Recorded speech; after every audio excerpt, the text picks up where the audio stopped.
Hello, welcome to another episode of Ollie's Garage. Today I'm going to be showing you how to fix some wipers on your VW Vanagon or also Mark I VW Rabbit or Golf. So the issue with these wipers is that the little portion in here strips out. And then what happens, you turn on your wipers and maybe one wiper wipes and the other one just kind of moves a little bit or doesn't really move. That's like I said, because these little gears strip out. And the thing is, people don't actually realize that, and then they just try to tighten it down more and that doesn't fix it. So I'll show you how to fix that today. Another note, the wipers on these vehicles are not the most robust system. They were upgraded later over the years, and I have a Mark IV, and that's beautiful, and then the Mark VI is even better. On these, the wipers are not that strong. So if you have snow on your windshield, or if the wipers are frozen down, or if they're just maybe stuck from a bunch of dirt, just don't turn them on. Make sure they're broken free first, clean the windshield or whatever you need to do, and then turn them on. It'll save you a headache long term.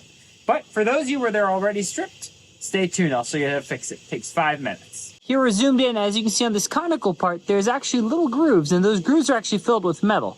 Well, that metal actually came from the wiper. And if you look right into there, you can kind of see the remnants of what used to be grooves, and we'll fix all that. The first step to fixing that is going to be to remove this little cap. If you don't have a little cap, one of mine doesn't, well, you can buy them. I'll make sure to put a link below. You can just use a small flat blade screwdriver, and right here, there's even a little indent in there. Just slowly, carefully pry up on it, cap comes off. Set that aside, don't lose it.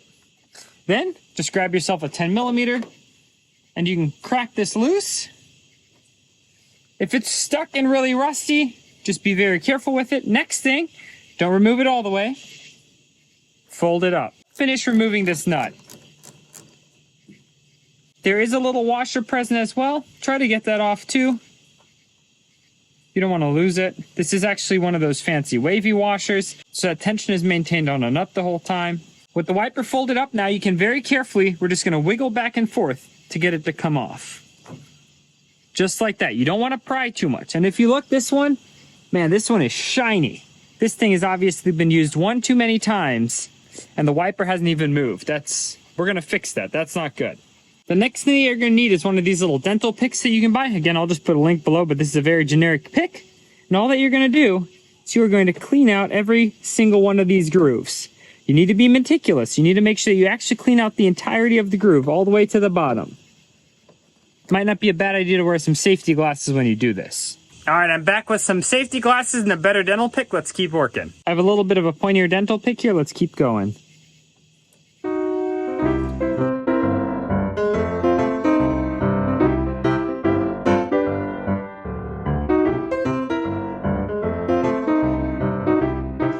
That's the final product, all nice and clean. The key is to use a really sharp dental pick to get every little bit of oxidation out of there so that those grooves are as absolutely deep as possible so they can grab and bite in that wiper again.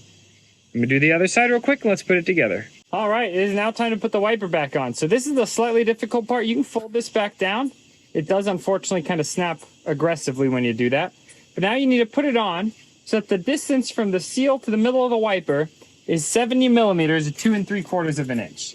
So we look right here, right about there, and it basically just needs to be parallel, not anything too surprising there. And once you have it parallel, since this thing has basically no grooves or anything in it, just put it there. When it's parallel to it, you're going to carefully squeeze it on, and then put on the washer and the nut, and slowly start tightening it. Okay, hand tight, nothing more. It's really easy to break this inner pin off, and then you have to find a whole new assembly, and that's a whole paint. Just hand tight. There's a torque spec for this as well. 5 Newton meters or 43 inch-pounds. As you can see, just doing a hand tight, I already got there. So these are not supposed to be very tight at all. People sometimes break these because they just keep tightening them down. That's not the answer. Clean them, then tighten them, hand tight, nothing more. Then grab your little cap and put that back on. Now you can congratulate yourself that you finally fixed those wipers that you always knew weren't quite working right.